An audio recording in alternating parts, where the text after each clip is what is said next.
On June the 11th, 1955, a car travelling at 240 kilometres per hour tore into the crowd at Le Mans, killing 84 people and injuring more than 120.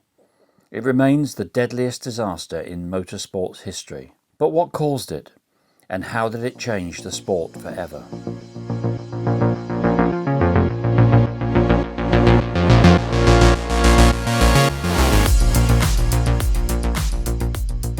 I know not everyone is an avid fan of motor racing, but I think we'd all acknowledge that since motor vehicles were invented, mankind has chased speed. For the thrill, the challenge, and for some, the sheer joy of mechanical mastery. And while the old boys and their toys idea lingers, the sport now draws adrenaline seekers of every kind. I imagine a few people smiling at that stereotype, but these days, many women are just as passionate about motorsport and the adrenaline rush it brings. As motorsports developed over the years, two separate focuses arose. On the one hand, there was Grand Prix racing. Cars like the Bugatti Type 35, a highly successful race car, had supercharged engines with over 120 horsepower and could achieve speeds of over 200 kilometers per hour. They were relatively short races, but blisteringly fast. On the flip side of the coin, we have endurance races. These were also fast, but they focused more upon the durability and the reliability of the cars involved, and the strength and endurance of the drivers. One of the best known endurance races is the 24 Hours of Le Mans, sometimes called the Le Mans 24-hour race, or simply Le Mans. It is the oldest active endurance race, having begun in 1923, and it has run continuously since then, apart from a few gaps. One of those was in 1936 due to a general strike. The wartime years followed, during which the track was badly damaged by bombing and required major reconstruction. The 24 Hours of Le Mans is held annually at the Circuit de la Sarthe near the town of Le Mans in northern France. It uses a semi-permanent circuit combining public roads and a dedicated track layout. By 1955, the circuit had barely changed. It still featured the tricky Tertre Rouge, Arnage Corner, Indianapolis Bend, and the endless Mulsanne Straight, then without chicanes. But the performance of cars had exploded. Track records were shattered in practice. A Ferrari 121 LM hit 290 km per hour, sometimes in places with little to no separation between cars and spectators. It was never intended for modern speeds. It is one of the world's longest circuits, originally 17.26 kilometres long, shortened to 13.469 kilometres or 8 1/3 miles in 1932. In terms of safety, as early as 1949, organisers had built fascines, barriers, to protect the public. 2,500 metres of low cement wall and no less than 25,000 metres of barbed wire were used to separate the crowd from the 13.5 kilometre long modern circuit, complying with the safety standards of the time. The press called it a remarkable and effective protection system, especially on the bends. But the safety protocols could not keep up with the growing success of the race in Le Mans. It's a particularly fast track. Nearly 85% of lap time is spent at full throttle, and again this is relevant to the story I'm telling today. Unlike fixed distance races like Grand Prix or Formula One, where the winner is the first to cross the checkered flag, the winner at Le Mans is the car that travels the greatest distance in 24 hours. This means racers must not only be fast, but keep their cars reliable, efficient and running for a full day. Let's go back to the 11th of June 1955, the day of the 23rd running of the 24 Hours of Le Mans. Picture a bright, cloudless Sunday sky over the Circuit de la Sarthe and the grandstands swelling with excited spectators. Had the weather been less perfect, perhaps some might have stayed at home, but instead the crowds poured in, an estimated 300,000 people, drawn by the promise of speed, prestige and the fiercest competition motor racing had to offer. That year's rule change, allowing fuel, oil and water replenishment at 32 laps instead of 30, brought even more spectators closer to the pit area, keen to watch the strategy unfold up close. The entry list was among the best in race history. 60 cars and drivers from across the globe lined up at Le Mans, representing the pinnacle of engineering and international racing talent. Ferrari, Jaguar and the much anticipated return of Mercedes-Benz brought a dazzling array of machinery to the grid. The driver lineup read like a roll call of racing legends. Argentina's indomitable Juan Manuel Fangio, Britain's Mike Hawthorn and Stirling Moss, and France's own Pierre Levay. And we have to remember that this particular race was taking place only 10 years after the end of World War II, and the media were already portraying it as World War II on the track. But this wasn't just a race. It was a spectacle of post-war pride. Manufacturers were eager to prove their engineering superiority, and countries were quietly rooting for national victories. For many spectators, Le Mans wasn't only about speed, it was about progress, recovery and prestige. As the start approached, the atmosphere crackled with anticipation. In those days, the cars weren't lined up in neat grid formation as they are today. Instead, they stood angled along the side of the track, awaiting the signal. At the wave of the French tricolore, the drivers sprinted across the tarmac, leapt into their cars, fired up their engines and roared into action. It was equal parts spectacle, ritual and chaos. On this fine day, the flag dropped, the drivers sprinted across the track, and within seconds the deafening roar of high-powered engines filled the air, along with the acrid scent of petrol and exhaust fumes. The 1955 Le Mans 24-hour race was underway and the clock was ticking. The opening stages were electrifying, with Fangio and Hawthorn trading lap records in a thrilling duel. Unable to match their pace, the rest of the field quickly fell behind these titans of the circuit. But no one could have foreseen what lay ahead. By the 35th lap, disaster was poised to strike, an event that would mark the darkest day in motorsport history. The relentless pace was one of the main causes of the disaster, which happened at 6:28 p.m. Now, some of the cars that day could reach up to 168 miles per hour, and it's a sad fact, but remains a fact, that the track had not been upgraded in many years. No new safety features had been added, and the track was ill-placed to accommodate speeds like this. Many of the spectators were only protected by a ditch, a low mound of earth or a flimsy wooden or wire fence. Compounding the danger was a common belief among drivers at the time. Most refused to wear seatbelts, convinced it was safer to be thrown from the car in a crash than remain trapped inside. It was a tragedy waiting to happen. As Britain's Mike Hawthorn was about to complete his 35th lap, some 3 hours into the race, he realised that he was being called in for a pit stop. Just as an aside, back then there was no actual pit lane. The pit straight was just 3.7 metres wide with no separate pit lane or deceleration lane. Cars pitting did so on the main track. Hawthorn's D-Type Jaguar was equipped with cutting-edge disc brakes, unlike many of his competitors who still relied on less effective drum brakes. This allowed him to brake harder and slow down much more quickly than most. He had been locked in a fierce battle with Juan Manuel Fangio when he overtook Lance Macklin's Austin Healey 100. Moments later, he veered towards the pits and began braking, decelerating from 250 km per hour with remarkable speed. Macklin, following behind at around 190 km per hour, was caught off guard. Macklin swerved to avoid Hawthorn, and as he did so, his car clipped the side of the track, throwing up a massive cloud of dust and grit.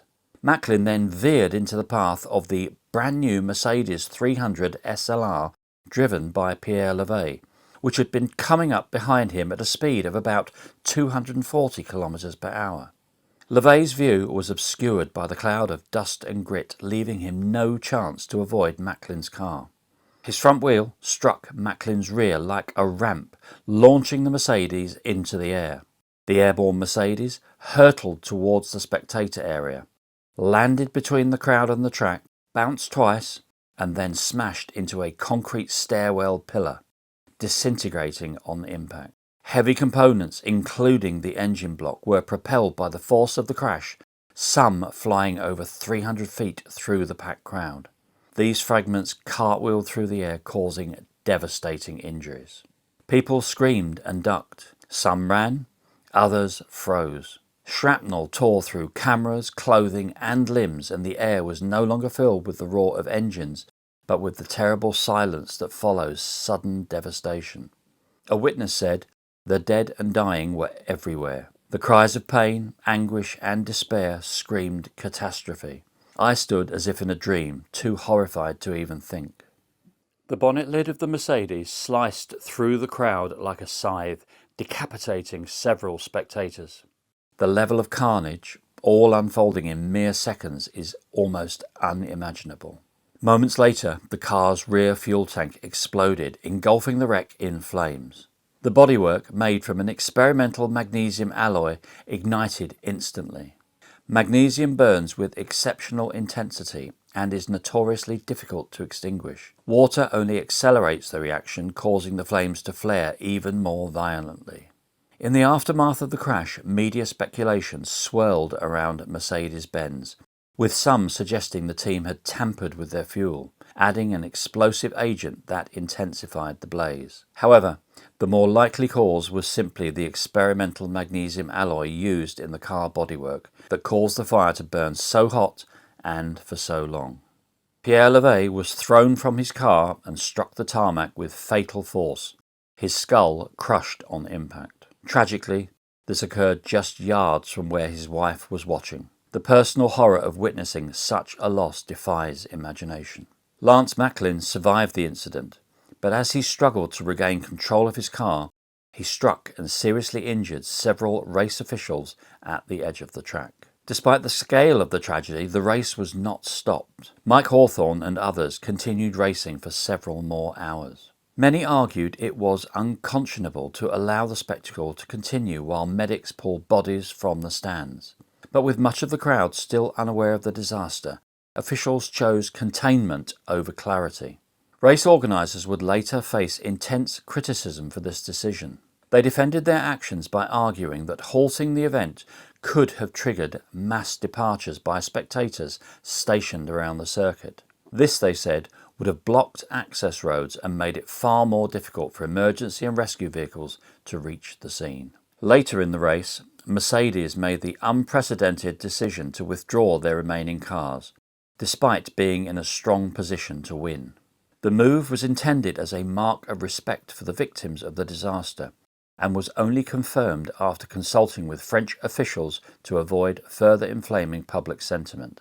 It was a gesture of sportsmanship and sensitivity that stood in stark contrast to the mood surrounding the rest of the event. Jaguar, however, chose to continue. Their lead driver, Mike Hawthorne, remained focused on the race, and after 24 grueling hours, he crossed the finish line in first place, securing victory for the team.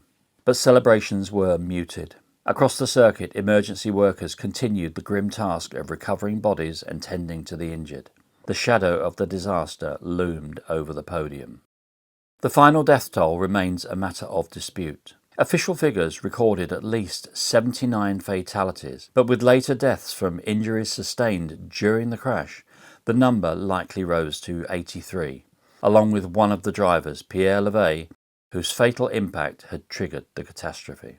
Understandably, Hawthorne was deeply shaken by the events. Yet, in a moment many viewed as a lapse in judgment, or perhaps a misguided return to ritual, he was photographed at the finish line smiling and drinking champagne. The image, splashed across newspapers and magazines, provoked outrage in France. The magazine L'Auto Journal ran a biting headline: "À votre santé, Monsieur Hawthorne."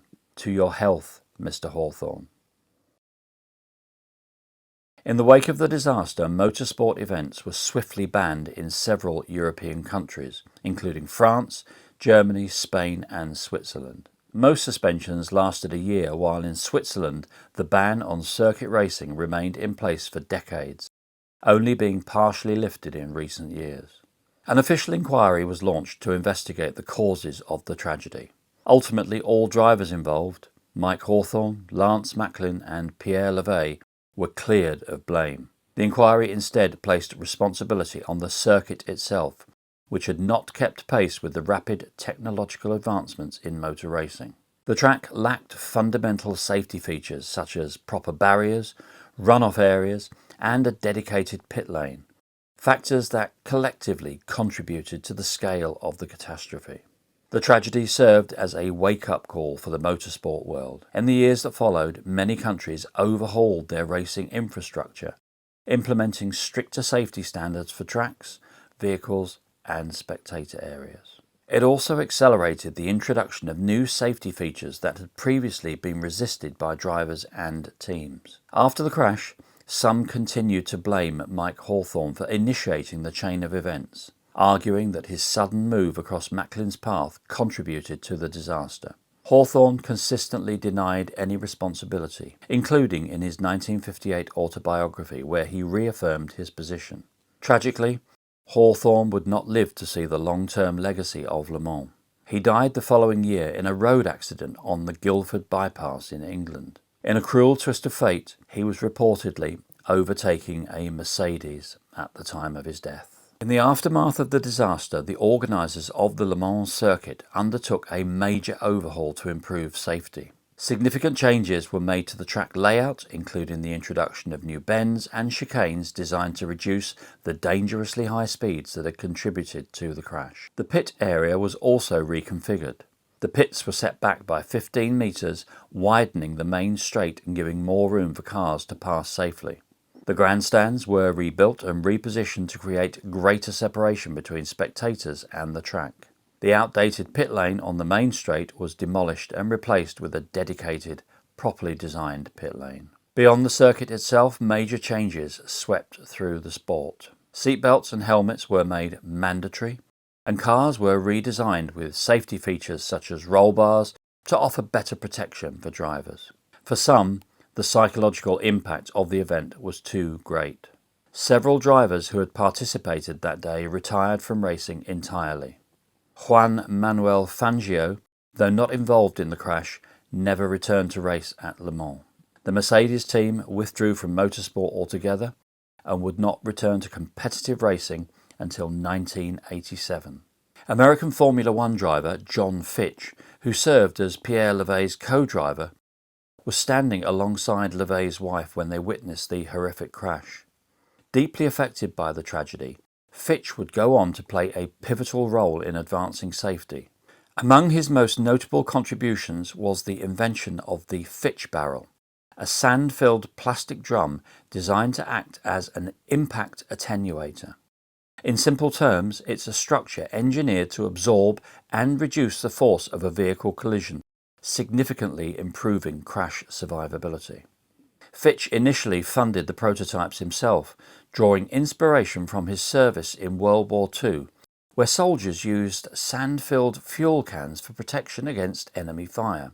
His barrier system, typically consisting of a series of barrels arranged in a cluster, proved to be highly effective. Today, Fitch barriers remain in widespread use on highways across the world, valued for their reliability, low cost and ease of installation and maintenance. That day, 84 people lost their lives and hundreds more were injured while watching a sport that they loved. Yet from that darkness came change. The disaster became a catalyst for a global overhaul of racing safety, an enduring reminder that behind every lap of glory lies a responsibility to protect both those who drive and those who watch. In a striking contrast, the 1956 Le Mans race drew even larger crowds, a reflection of both the public's fascination and the resilience of the sport. But not everyone returned. Some survivors never set foot at a racetrack again. For many drivers, the victory in 1955 felt hollow, if not haunting.